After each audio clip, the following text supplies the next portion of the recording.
ಆ ವ್ಯಕ್ತಿ ಒಂದು ಸಂಘಟನೆಯ ಕಾರ್ಯಾಲಯಕ್ಕೆ ಹೋಗಿ ನಾನಿನ್ನು ಸಂಘಟನೆಗೆ ಬರೋದಿಲ್ಲ ಹೇಳುವಾಗ ಒಬ್ಬ ಮುಖಂಡರು ಹೇಳ್ತಾರೆ, ಸಂಘಟನೆ ಅಂದರೆ ಹರಿಯುವ ನೀರು, ಅದು ಹೋಗ್ತಾ ಇರ್ತದೆ, ಹೊಸ ನೀರು ಬರ್ತಾ ಇರ್ತದೆ, ಹಳೆ ನೀರು ಹೋಗ್ತಾ ಇರ್ತದೆ, ಮತ್ತು ಕೇಸರಿ ಶಾಲನ್ನು ಮೂಸಿಸಿದರೆ ಸಾಕು, ಹುಡುಗರು ತನ್ನಷ್ಟಕ್ಕೆ ಬರ್ತಾರೆ ಎನ್ನುವ ಒಂದು ವರ್ಡ್ ಅವತ್ತು ಯೂಸ್ ಮಾಡಿದ್ರು. ನಮಗೆ ಅರ್ಥ ಆಯ್ತು ಯಾರು ಅಂತ ಹೇಳ್ಬೋದಾ?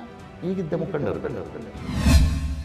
ಸರ್, ನಮ್ಮ ವೀಕ್ಷಕರಿಗೆ ಈಗಾಗಲೇ ನಾನು ನಿಮ್ಮ 3 ಹೆಸರುಗಳನ್ನು ಹೇಳಿದ್ದೇನೆ, ಟಿಕ್ಕಿ ರವಿ, ರವಿ ಕಾವೂರು, ಮತ್ತೊಂದು ಅಣ್ಣಪ್ಪ ಸ್ವಾಮಿ. ನಮ್ಮ ವೀಕ್ಷಕರಿಗೆ ನಿಮ್ಮ ಬಾಲ್ಯ ಮತ್ತು ಚೈಲ್ಡ್ಹುಡ್ ಬಗ್ಗೆ ತಿಳಿಸ್ಕೊಡೋದಾದ್ರೆ, ನೀವು ಹುಟ್ಟಿದ್ದು ಬೆಳೆದಿದ್ದು ನಿಮ್ಮ ತಂದೆ ತಾಯಿ ಏನು ಮಾಡ್ತಾ ಇದ್ರು ಅದ್ರ ಬಗ್ಗೆ ಸರ್.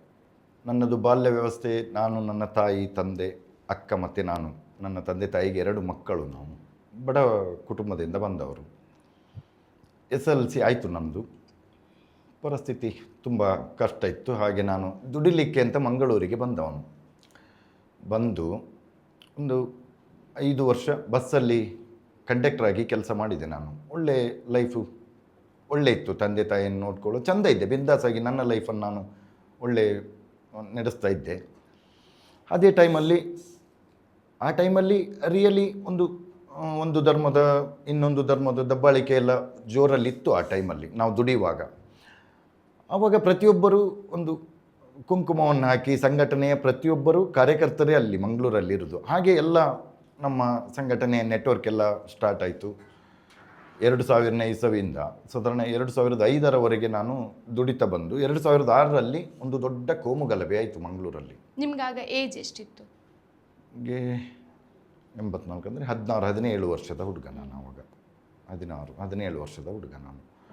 17-18 ವರ್ಷ ಮ್ಯಾಕ್ಸಿಮಮ್. ದೊಡ್ಡ ಕೋಮು ಗಲಭೆ ಆಯಿತು. 1 ತಿಂಗಳು ಮಂಗಳೂರು ಬಂದಾಯಿತು. ಆ ಟೈಮಲ್ಲಿ ನಾವು ಸಂಘಟನೆ ಅಂದರೆ ಒಂದು ದನದ ಗಾಡಿ ಹೋಗುವಾಗ ಒಂದು ಏಜ್ ಇರುವ ಒಂದು ದಂಪತಿಗಳಿಗೆ ಕಾರಲ್ಲಿ ಹೊಡ್ಕೊಂಡು ಹೋದರು. ಅವ್ರು ಸ್ಪಾಟಲ್ಲಿ ಖಾಲಿ ಆದರು. ಆ ಟೈಮಲ್ಲಿ ಕೋಮು ಗಲಭೆ ಸ್ಟಾರ್ಟ್ ಆಯಿತು. 1 ತಿಂಗಳು ಬಂದಾಗಿತ್ತು. ನೆನಪಿಡಿ, ಮಂಗಳೂರಲ್ಲಿ ಇತಿಹಾಸದಲ್ಲೇ ಮೊದಲ ಬಾರಿಗೆ 1 ತಿಂಗಳು ಸ್ಟ್ರೈಕ್ ಆಗಿ, ಕರ್ಫ್ಯೂ ಆಗಿ, ಆವಾಗ ತುಂಬ ಮರ್ಡ್ರ್ಗಳೆಲ್ಲ ಆಯಿತು. ಊಟ ಇಲ್ಲದೆ ಕೆಲವು ಜನ ಸತ್ತಿದ್ದಾರೆ. ಅಂಥ ಪರಿಸ್ಥಿತಿ ಬಂದಿತ್ತು ಮಂಗಳೂರಿಗೆ, ಅಂಥ ಕೋಮು ಗಲಭೆಯ ಟೈಮ್. ಆವಾಗ ನಮ್ಮ ಮೇಲೆ ತುಂಬ ಮೊಕದ್ದಮೆಗಳು ತುಂಬ ದಾಖಲಾಯಿತು. ಜೈಲು ವಾಸ ಆಯಿತು. ವರ್ಷಗಟ್ಟಲೆ ಜೈಲು ವಾಸ ಮಾಡಿದೆವು. ಅದರಿಂದ ಜೈಲಿನಿಂದ ಬಿಡುಗಡೆಯಾಗಿ ಹೊರಗೆ ಬಂದೆವು. ಹೊರಗೆ ಬಂದು ಸಂಘಟನೆಯಲ್ಲೇ ನಿರತರಾಗಿದ್ದೆ ನಾನು. 2008ನೇ ಇಸವಿವರೆಗೆ ಬಜರಂಗ ದಳದಲ್ಲಿ ಇದ್ದೆ ನಾನು. ಈಗ ಇರುವ ಮುಖಂಡರು ಯಾರೂ ಇರಲಿಲ್ಲ ಆವಾಗ. ಈಗ ಇರುವ ಮುಖಂಡರುಗಳು ಆವಾಗ ಇರಲಿಲ್ಲ. ಆವಾಗ ಇದ್ದವರು ರಾಜಗೋಪಾಲ್ ರೈ ಅಂತ ಇದ್ದರು, ರಾಜ್ ಕುಲಾಲ್ ಅಂತ ಇದ್ದರು, ಲೋಕೇಶ್ ಅಂತ ಇದ್ದರು, ಮತ್ತೆ ಮಹೇಶ್ ತಿಮ್ರೋಡಿ ಆ ಟೈಮಲ್ಲಿ ಇದ್ದಿದ್ದ. ಮಹೇಶ್ ಅಣ್ಣ ಹಿಂದೂ ಜಾಗರಣ ವೇದಿಕೆಯಲ್ಲಿದ್ದವರು. ಆವಾಗ ಬಜರಂಗ ದಳದ ಸ್ಟೋರಿ ಇದು. ಈಗ ಇದ್ದವರು ಯಾರು ಇರಲಿಲ್ಲ. ಈಗ ಇದ್ದ ಮುಖಂಡರುಗಳು ಕೆಲವೊಂದು 2 ಜನ ಬೆರಳೆಣಿಕೆಯವರು. ನಾವು ಜೈಲಲ್ಲಿರುವಾಗ ನಮಗೆ ಎಂಟ್ರಿ ಆಗ್ತಾ ಇದ್ದವರು, ನಮ್ಮ ಜೈಲಿಗೆ ಭೇಟಿಗೆ ಬರ್ತಾ ಇದ್ದವರು ಈಗ ಮುಖಂಡರಾಗಿದ್ದಾರೆ. ಅಲ್ಲಿಂದ 2008 ನಾನು 2006ರಲ್ಲಿ ಜೈಲಿಗೆ ಹೋಗಿ 7 ನವಂಬರಿಗೆ ನಾನು ರಿಲೀಸ್ ಆದೆ. 2007 ನವಂಬರಿಗೆ ರಿಲೀಸ್ ಆದೆ. 11 ತಿಂಗಳು 17 ದಿನ ಜೈಲು ವಾಸದಲ್ಲಿ ಒಂದು ಕೊಲೆ ಪ್ರಕರಣದಲ್ಲಿ ಒಳಗಿದ್ದು ಹೊರಗಡೆ ಬಂದೆವು ಜಾಮೀನಿನ ಮೇಲೆ. 8ರ ನಂತರ ಅಂದರೆ ನಮಗೆ ಯಾರು ಏನು ಮಾಡ್ತಾ ಇದ್ದೀರಿ ಏನು ಯಾರು ಕೇಳಲಿಲ್ಲ ಬಜರಂಗ ದಳದಲ್ಲಿ. ಹಾಗೆ ನಾನೆಂತ ಮಾಡಿದೆ, ನಮ್ಮ ಮಹತ್ತರವಾದ ಒಂದು ಪ್ರಮುಖವಾದ ಈವಾಗಲೂ ಹಿಂದುತ್ವದ ಲೀಡರೇ ಅವರು. ಈಗ ಜಾತಿ ಅಂತ ಎಲ್ಲರೂ ಬಣ್ಣ ಕಟ್ತಾ ಇದ್ದಾರೆ. ಸತ್ಯಜಿತ್ ಸುರತ್ಕಲ್ ಅಂತ ಇದ್ದರು, ಹಿಂದೂ ಜಾಗರಣ ವೇದಿಕೆಯ ಒಂದು ಫ್ಯಾಂಟಾಸ್ಟಿಕ್ ನಾಯಕ. ಅವರು ಹೇಳಿದರೆ ಏನೆಲ್ಲ ಮಾಡಲಿಕ್ಕೆ ಕಾರ್ಯಕರ್ತರು ರೆಡಿ ಇರು ಅಂಥ ಒಂದು ಹೋರಾಟದ ಸೂಪರ್ ನಾಯಕ ಅವರು.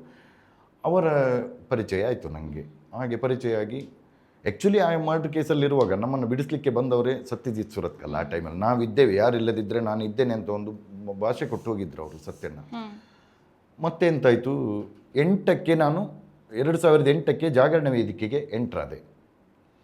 ಅಲ್ಲಿಂದ ನಿಮಗೆ ನಾನು ಹೇಳ್ತಾ ಹೋಗ್ತೇನೆ ಮೇಡಮ್, 126 ಘಟಕವನ್ನು ಮಾಡಿದ್ದೇನೆ ನಾನು ಇಡೀ ಕರಾವಳಿ ಇದರಲ್ಲಿ. ಹಿಂದೂ ಜಾಗರಣ ವೇದಿಕೆ ಒಂದು ಕಾವೂರಲ್ಲಿ, ರವಿ ಕಾವೂರ್ ಅಂತ ಹೆಸರು ಬರಲಿಕ್ಕೆ ಕಾರಣ, ನಾನು ನನ್ನ ಊರಿನಿಂದ ದುಡಿಲಿಕ್ಕೆ ಬಂದದ್ದು ಕಾವೂರಿಗೆ. ಕಾವೂರ್ ಅಂದರೆ ಏರ್ಪೋರ್ಟ್ ನಿಯರ್ ಪ್ಲೇಸ್. ಅದು ಕಾವೂರಲ್ಲಿ ಹಿಂದೂ ಜಾಗರಣ ವೇದಿಕೆ ಉದ್ಘಾಟನೆ ಮಾಡಿ, ಅಲ್ಲಿಂದ ನಿಮಗೆ ಹೇಳ್ತೇನೆ ನಾನು, ಉಡುಪಿಯಲ್ಲಿ ಮಾಡಿದೆವು, ಕುಂದಾಪುರ, ಹೊನ್ನಾವರ. ಈಗಲೂ ನನಗೆ ಒಂದು 58-60 ಘಟಕಗಳು ಕಾಂಟ್ಯಾಕ್ಟ್ ಇದೆ ಈಗಲೂ. ಎಲ್ಲರಿಗೂ ತುಂಬ ಖುಷಿಯಾಗಿದೆ. ಮೊನ್ನೆ ಒಂದು ವಿಡಿಯೋ ಹೈಲೈಟ್ ಆಯ್ತಲ್ಲ, ಅದು ವಿಡಿಯೋ ಆ್ಯಕ್ಚುಲಿ ಬಂದದ್ದು 1 ವರ್ಷ ಆಯ್ತು. ನಾನು ಒಂದು ಯೂಟ್ಯೂಬ್ ಚಾನಲಲ್ಲಿ ಮಾತಾಡಿದ ವಿಡಿಯೋ ಅದು. ಅದೀಗ ಮೊನ್ನೆ ಇದು ಮಾಡಿ ಒಂದು ಚಾನಲ್ನವ್ರು ಬಿಟ್ಟು ಹೈಲೈಟ್ ಆಯ್ತಲ್ಲ. ಇಷ್ಟೆಲ್ಲ ನಾವು ಕಾರ್ಯಕರ್ತರಾಗಿ ಇಷ್ಟೆಲ್ಲ ದುಡಿದು ನಮ್ಮನ್ನು ಕೈ ಬಿಡ್ತಾ ಇದ್ದಾರಲ್ಲ ಯಾಕೆ ಅಂತ ನಮಗೆ ಪ್ರಶ್ನೆ ಬಂತು. ಯಾಕಂದರೆ ನಮ್ಮ ಪರಿಸ್ಥಿತಿ ಹಾಗೆ ಇತ್ತು. ಇಲ್ಲ ಸರ್, ಈಗ ನನ್ನ ಪ್ರಶ್ನೆ ಬರೋದು, ನಿಮಗೆ ಜಾಯಿನ್ ಆಗಿ ಅಥವಾ ಹಿಂದುತ್ವವನ್ನ ರಕ್ಷಣೆ ಮಾಡೋಕೆ ನೀವು ಬನ್ನಿ ಅಂತ ನಿಮಗೆ ಕರೆ ಕೊಟ್ಟಿದ್ದು ನೀವು ಯಾರು ಜಾಯಿನ್ ಆದ್ರಿ? ಯಾರು ಹೇಳಲ್ಲ ಮೇಡಮ್. ಯಾರು ಯಾವ ಸಂಘಟನೆಗೆ ಯಾರು ಕರೆಯಲ್ಲ. ಕಾರಣ ಹೇಳ್ತೇನೆ ಹೇಗೆ ಅಂದರೆ, ದೋಸ್ತಿ ಅಂತ ಇರ್ತದೆ ಅಲ್ಲ ಸರ್ಕಲ್. ಅಲ್ಲಿ ಸರ್ಕಲ್ ಅಂದರೆ ಈಗ ನಾನು ಸಂಘಟನೆಯವನು, ಇನ್ನೊಬ್ಬರು ಸಂಘಟನೆ ಇಲ್ಲದ ಹುಡುಗರ ಪರಿಚಯ ಇದ್ದರೆ ನಮ್ಮಷ್ಟಕ್ಕೆ ನಾವು ಜಾಯಿನ್ ಆಗ್ತೇವೆ. ಅಲ್ಲಿ ಪರಿಸರ ಹಾಗಿದೆ. ಅಂದರೆ ಹಿಂದುತ್ವದ ಒಂದು ಭದ್ರಕೋಟೆ ಅಂತ ನಿಮ್ಗೆ ಗೊತ್ತಿದೆ ಅಲ್ಲ, ಸ್ಟಾರ್ಟಿಂಗಲ್ಲೇ ಹೇಳಿದ್ದೀರಿ ನೀವು. ಪ್ರತಿಯೊಬ್ಬರು ಅಲ್ಲಿ ತನ್ನಷ್ಟಕ್ಕೆ ಜಾಯಿನ್ ಆಗ್ತಾರೆ.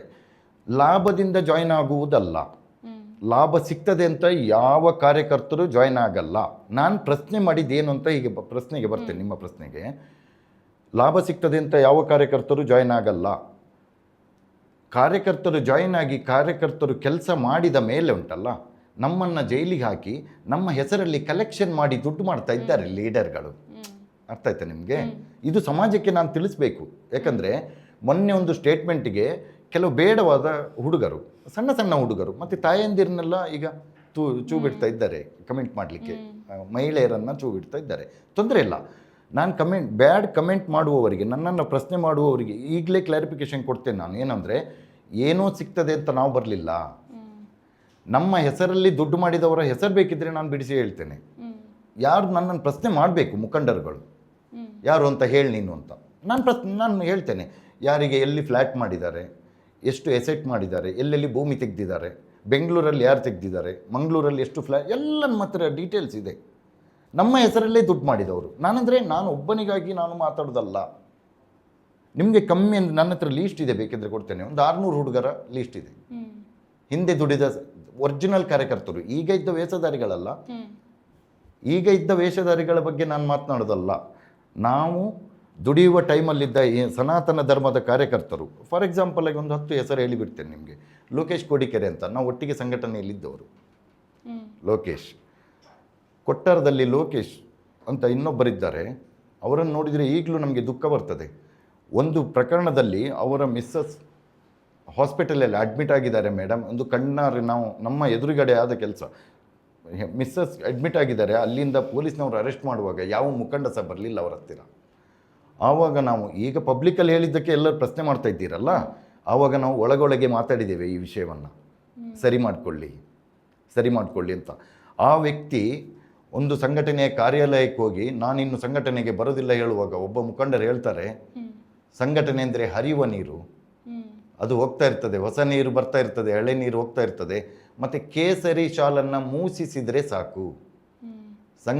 ಹುಡುಗರು ತನ್ನಷ್ಟಕ್ಕೆ ಬರ್ತಾರೆ ಎನ್ನುವ ಒಂದು ವರ್ಡ್ ಅವತ್ತು ಯೂಸ್ ಮಾಡಿದರು. ನಮಗೆ ಅರ್ಥ ಆಯ್ತು. ಯಾರು ಅಂತ ಹೇಳ್ಬೋದಾ? ಈಗಿದ್ದ ಮುಖಂಡರುಗಳೇ. ಈಗ ಪ್ರತಿಯೊಬ್ಬರಿದ್ದಾರೆ. ಪ್ರಶ್ನೆ ಮಾಡಲಿ ಮುಖಂಡರುಗಳು. ನನ್ನ ಬಗ್ಗೆ ಪ್ರಶ್ನೆ ಮಾಡಬೇಕು. ಕಾರ್ಯಕರ್ತರಿಗೆ ನಾನು ಬೈಯಲ್ಲ. ಯಾಕಂದರೆ ಈಗ ಬ್ಯಾಡ್ ಕಮೆಂಟ್ ಆಗ್ತಾಯಿದೆ, ಅವರಿಗೆ ನಾನು ಏನು ಹೇಳಲ್ಲ. ಅವರಿಗೆ ಅರ್ಥ ಆಗಬೇಕು ಅಂತ ನಾನು ನಿಮ್ಮ ಹತ್ತಿರ ಮಾತಾಡಲಿಕ್ಕೆ ಬಂದದ್ದು. ಬ್ಯಾಡ್ ಕಮೆಂಟ್ ಮಾಡುವವರಿಗೆ ಅರ್ಥ ಆಗಬೇಕು. ಮುಖಂಡರು ಪ್ರಶ್ನೆ ಮಾಡಬೇಕು ನನ್ನನ್ನು.